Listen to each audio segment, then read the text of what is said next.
Hello, ladies and gentlemen. Welcome back to this week's episode of Couch Trip Therapy for Everyday Life. My name is Billy Courtright, and this is your show host and subject matter expert on all things therapy and mental health, the one and only Eddie Reece. Eddie and I just had an awesome conversation off air, and we were discussing, as we do each episode or pre-production of each episode, what we're going to talk about. And after the spirited discussion that we had, we decided on a quote that I'll let Eddie share after I've read it, what it means to him, and I'll share what it means to me. But it's a quote that essentially sums up a perspective and a philosophy, which I think will shed some significant light on who Eddie is and why he feels the way he does. It's also going to perhaps it may cause you to think, and it may cause you to get some introspection going on. But before we get into the discussion, I'm going to read it to you. This is a quote by George Bernard Shaw, and it goes something like this. This is the true joy in life, the being used for a purpose recognized by yourself as a mighty one. The being a force of nature instead of a feverish, selfish little clod of ailments and grievances complaining that the world will not devote itself to making you happy. I am of the opinion that my life belongs to the whole community, and as long as I live it, it is my privilege to do for it whatever I can. I want to be thoroughly used up when I die, for the harder I work, the more I live. I rejoice in life for its own sake. Life is no brief candle for me.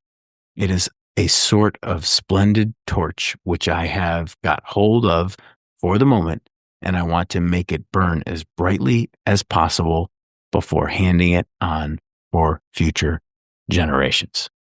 Now, Eddie, you chose that quote as your favorite and the subject of today's episode. Yeah, I mean, it's a favorite. Yes. I What can you? don't have the favorite. It's in your top 10. Yeah. Oh, yeah, definitely.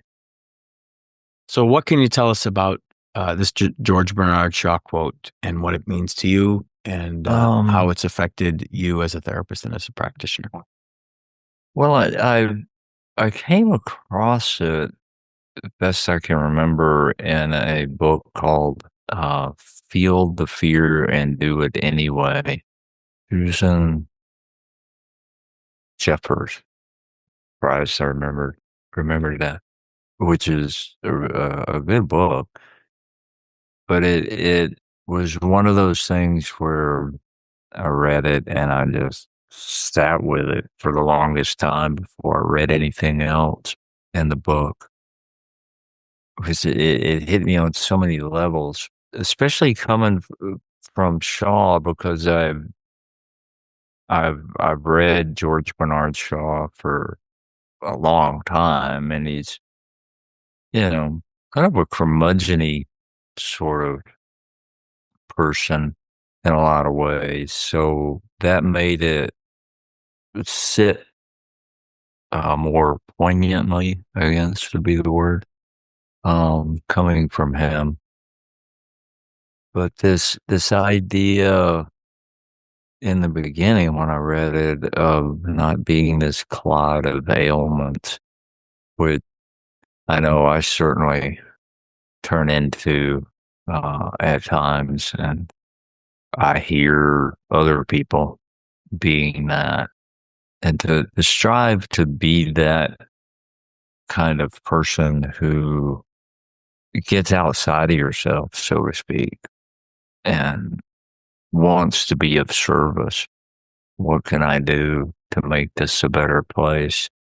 I was thinking something about, I was talking to somebody at the golf course, and I was wiping down my equipment or something, and he was kind of doing the same thing. And we got to talking about, uh,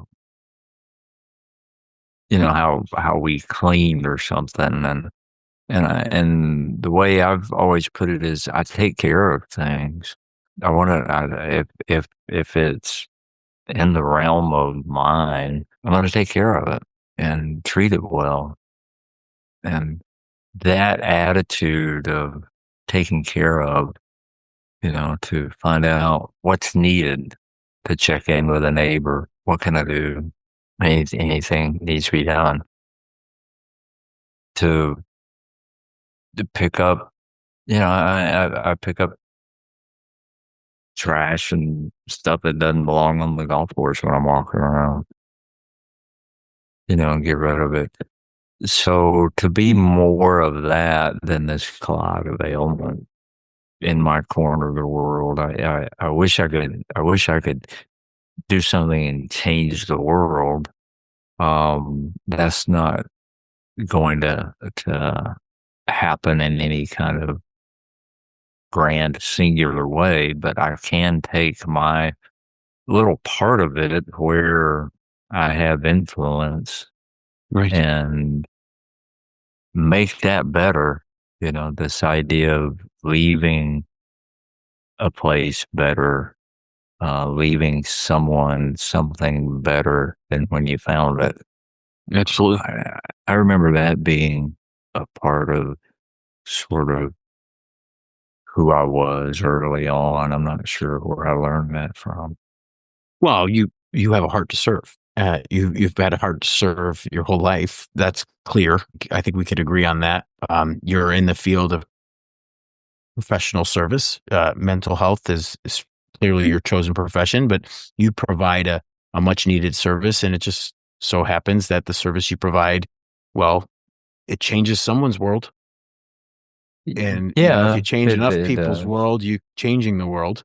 So, Hmm. um, little grace maybe deserved it there. Oh yeah. I appreciate that, and I agree with you. I when I train therapists, I tell them that I think what a good therapist has to offer is in many ways more valuable than a cure for cancer, Hmm. in that not everybody needs a cure for cancer, but pretty much everybody I've come across could use some good therapy.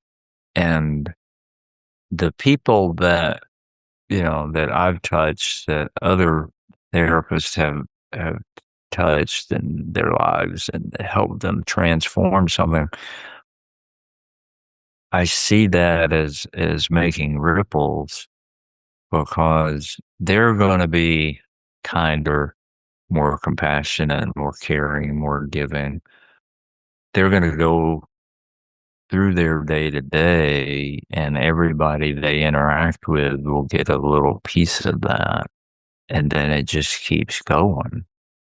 And I tell the therapist I'm training, I said, think about this 6, 8, 10, 12, 50 generations from now, if we're still around, when Right. nobody has any idea who you were or your client was, but they do something that Right. they probably would not have done, if not for you sitting with that client in that moment.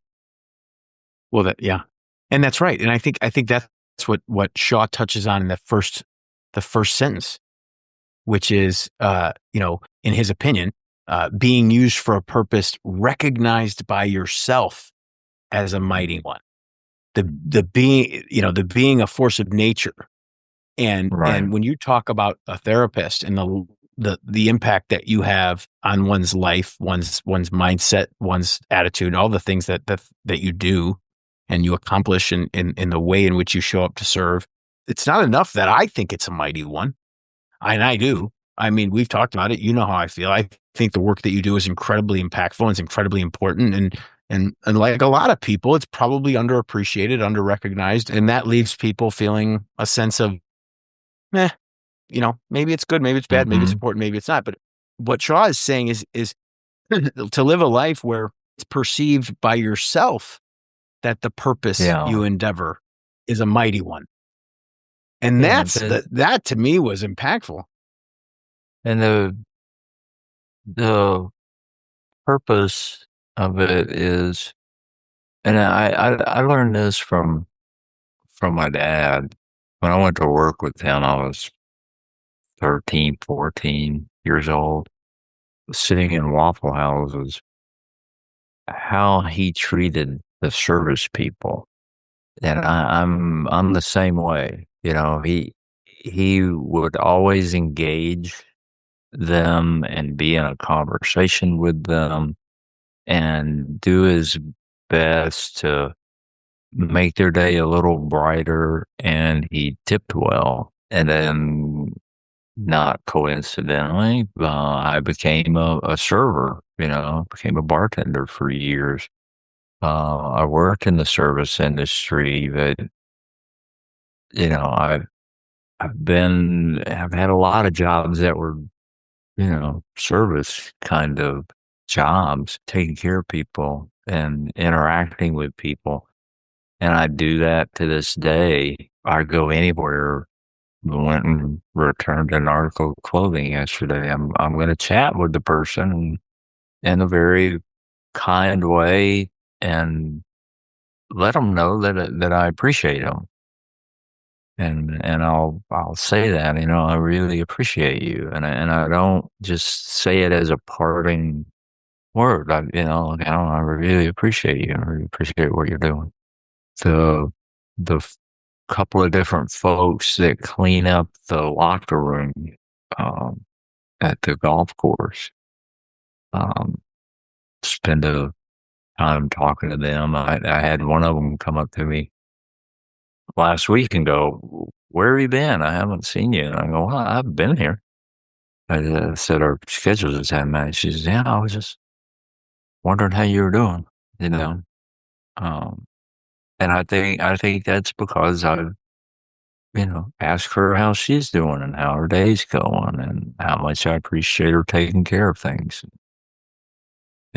cleaning up after me. That's Yeah. just those little things like that I think matter. And so I see that as a purpose, but I don't think of it as a purpose. I just think of it as that's what you do.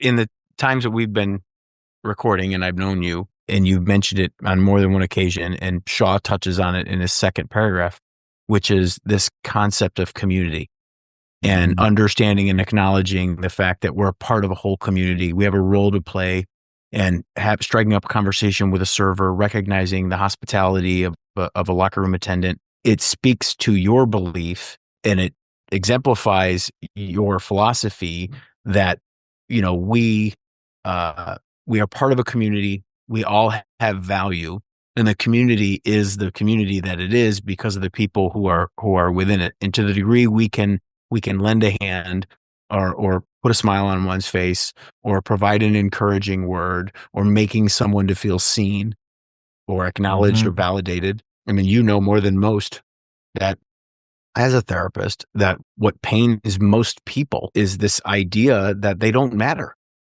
That they don't matter. Yeah, that they're not seen. They're just a cog in a sense. And so if you can, shine a light on them in a sense, then, Yeah, hey, you know, you that is matter. That's yes, huge. it is huge and it's And I think important. that's what Shaw's going after is that you get outside of yourself. You go, I'm here for the community. I'm here for this person. But he calls it a privilege. A privilege, yeah, and it is a privilege that I have this life and I'm I'm in a here part of this and community. I'm a part of this, and whether it's the neighborhood you live in or the community, on the airplane I'll be on, what can I do to be a kind person there, and But not. it speaks to, in my opinion, Eddie, this idea of when he speaks to the privilege to being a part of the whole community and the idea that he is going to do whatever he can for the benefit of the community, it speaks to the reciprocity that he's recognizing, which is the community. I provide for the community provides for me. It's this idea that as I lift up Right. others, they're there to lift up me. And there's a reason solitary confinement is the worst form of torture. It's this idea that as we, to feel alone is one thing. To be alone is far more damaging.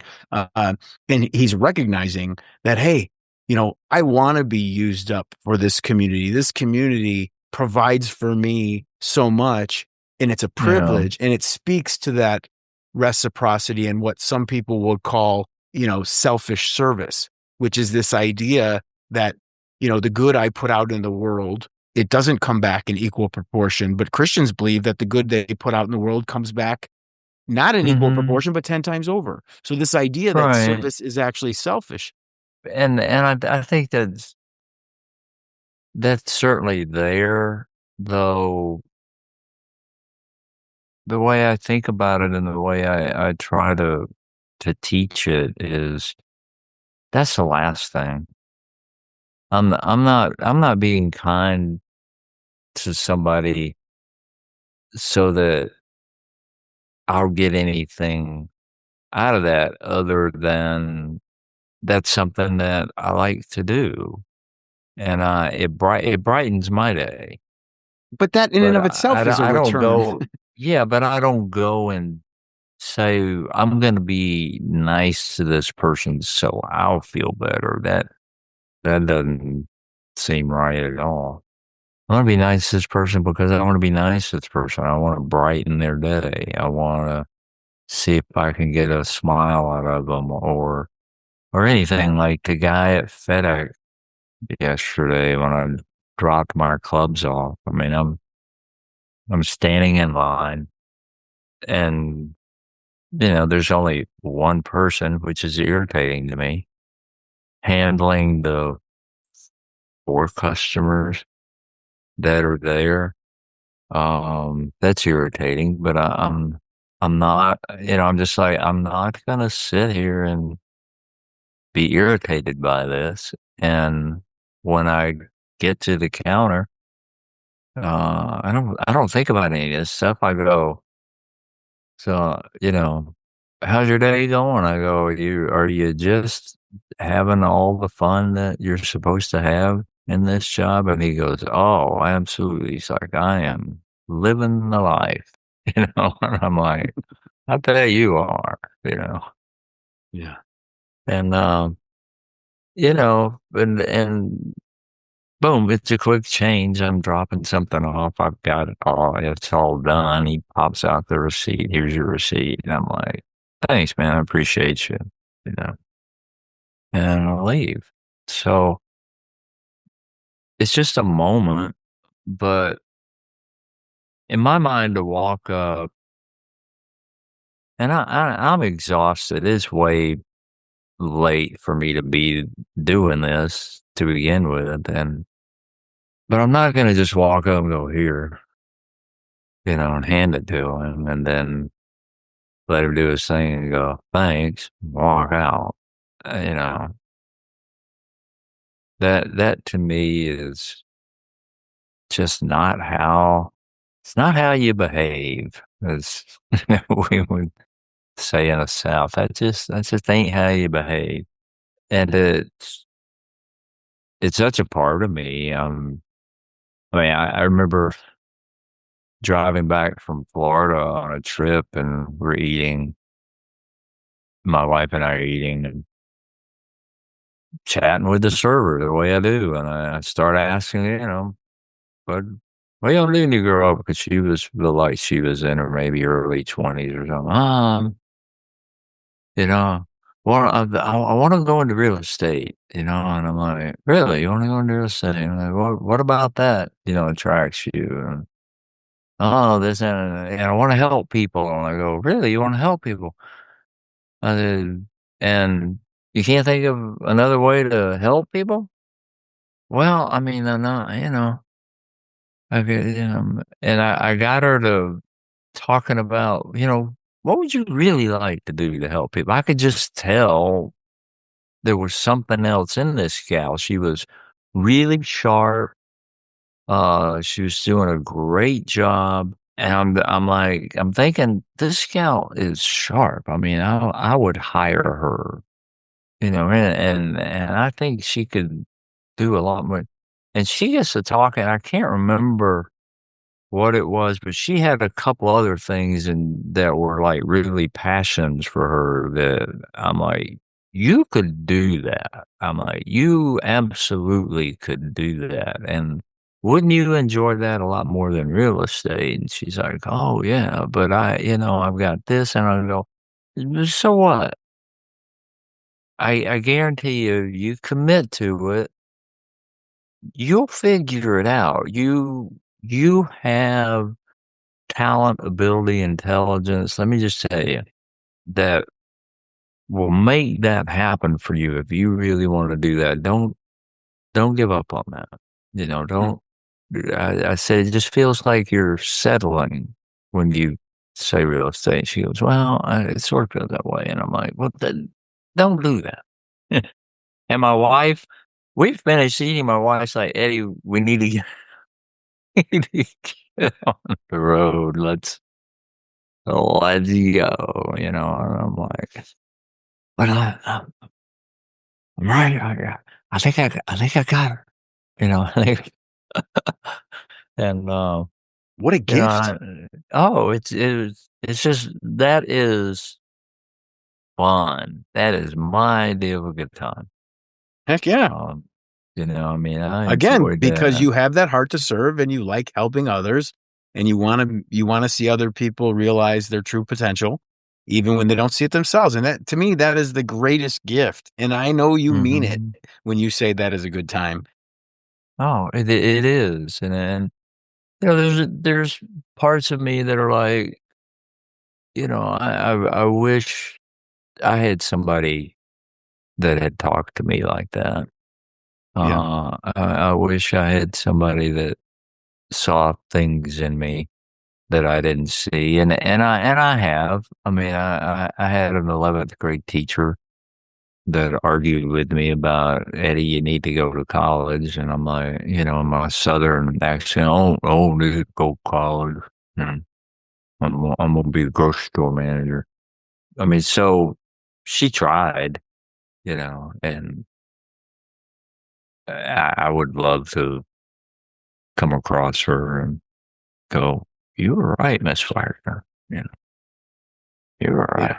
Yeah. And thank you for at least you planted the seed, you know.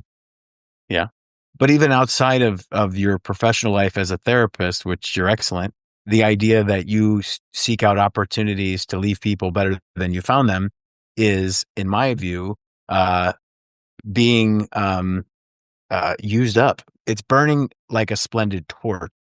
It's it's Right. it's thoroughly exhausting what you're capable of, whether they're on your couch or not. You're seeking to get individuals who cross your paths better, first of all, Yeah. happier, a moment of gratitude, a moment of service, a gift of encouragement, a gift of belief. Mhm. Whether it's a game, whether you're getting a kick out of it. It brings us to the third paragraph, which is he wants to be used up when he's gone. He wants to burn not like a dimly lit candle, but he wants to burn bright like a splendid torch. And at the end of his life, he wants to be gone and done and burnt out. Like he's given all he can give. Yeah. And in my opinion, you're living that, my man. As best I can, because it's just after all the changes I've made in my life. I mean, it's come to this, and these sorts of things have stuck with me.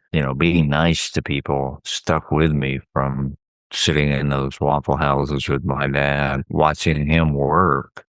He painted service stations, which the hardest job I've ever had, and he was a subcontractor. He ran a crew. There'd be two of us, maybe three of us with him, and we'd go into South Georgia in the middle of the summer. It'd be 100 degrees and 100% humidity, and go into a service station where it was really a service station. They actually worked on the cars and had the bays inside and no air conditioning anywhere to be found, and working outside and working inside, and watching my dad come in and be in charge and carry out the work he had to do in incredibly professional, friendly,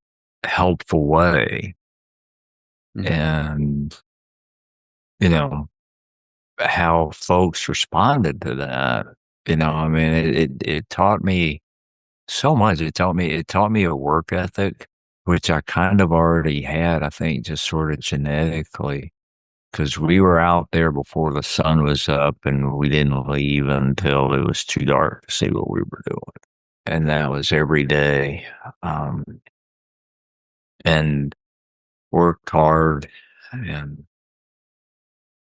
he taught me how to paint. He taught me how to paint right, you know, and to do a good job and to clean up afterwards. And again, leave the place a lot better than it was. A lot of these places, I don't think had ever been painted. I mean, some of them are nasty.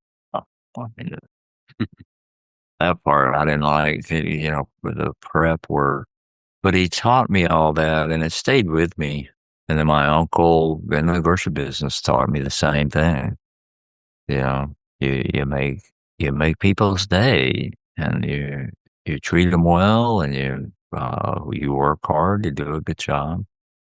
And so I guess as I listen to all this, I'm hoping that maybe there's a piece of inspiration for our listeners to go into your day. It doesn't matter what you're doing. You don't need a job or a profession that is there to help people or make the world a better place. But whatever you're doing, do it with that attitude. Whoever you're interacting with, do it with that attitude. Everybody's having a tough time. But life's not easy, and you don't know what their story is. And especially if you're only there for a few moments of it, be that energy that says, hey, you're okay by me, and leave it better than it was. I think that's the epitome of kindness and Yeah. compassion, caring, listening. Really, I like diving into a conversation with people. Yeah. If I've got a few minutes, I'm like, well, how'd you get into this kind of work? Oh, this, and that. Oh, and then I'll pick up on that. So you grew up, there, and that kind of thing. What was that like? It's Yeah. amazing what people tell you if you ask All them. right. But again, it's Mm, that active listening, that seeking first to understand, making feel important. It's the art of rapport building. Like as a career marketer, mhm, salesperson, business development executive, like I teach rapport building. I teach mhm. how to relate, how to mirror. Yeah, But it all comes down to this idea that you're making someone feel important. You're making someone feel yeah, seen, heard. But you do it like intuitively, and then I gotta mhm, believe, and I'd love for you to share when you realized through education what therapy was going to entail and how closely that resembled what you did intuitively um, yeah. throughout life. It took a while for me to learn to take those parts of myself and incorporate it in a way to sit with a client in a way that would actually work. Because sitting with a client, it's a whole different world than talking to the checkout person at the store. But it's that same approach that I want to leave this, whatever it is, better than the way I found it. Yeah. How can I do that? And it's such a simple idea. It's the reason I like quotes, quotes. So many quotes are just so simple. And, we can play with some more. I've got a bunch of them I've written down over the years, and then some I think I wrote. And it's just a simple idea, which I think a lot of things are. It's not that hard to figure out. It's not that hard to figure out how to be nice, to listen, you know. To really listen. Yeah, really listen to somebody to the point to where they know that you know what they're saying, Right. and then at that point, if you want to give a different opinion, you can, but you can't until then. Right. That's That's the difference between listening to understand and listening to respond. right. Yeah, you're not there going, okay, they're saying this, so I can say that, in response, rather than they're saying this and to follow it, follow the trail. That's right. Yeah. Yeah. Eddie. So yeah, Uh, yeah. Let's get used up. it is. Yeah. Let's get used up. Let's recognize and acknowledge the community that serves us as much as we serve it, that supports us as much as we support it. Let's burn like a splendid torch and burn out, burn hot and burn fast. And at the end of our days, let's look back on our life and recognize and acknowledge the mighty purpose we served. And that's what I got out of that quote. And I'm grateful that you brought it to my attention.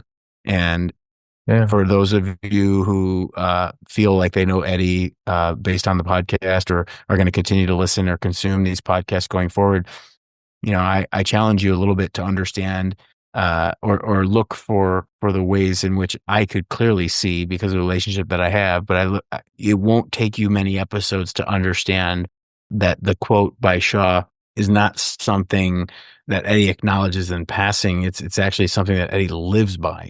And the heart that he has, whether it's tending bar or working in a grocery store or having a conversation with a server, that heart to serve is ingrained in who he is. And I just pray that you find a therapist that is as compassionate and understanding and giving to you as Eddie is to his patients and to me personally. So it's a great quote, Eddie, and whether it's your favorite or in your top 5 or 10, it says so much about who you are to me.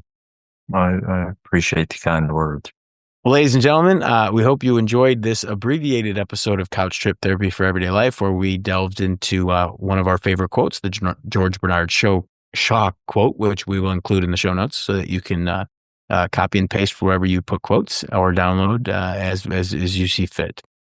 We will be coming back to you live in a couple weeks.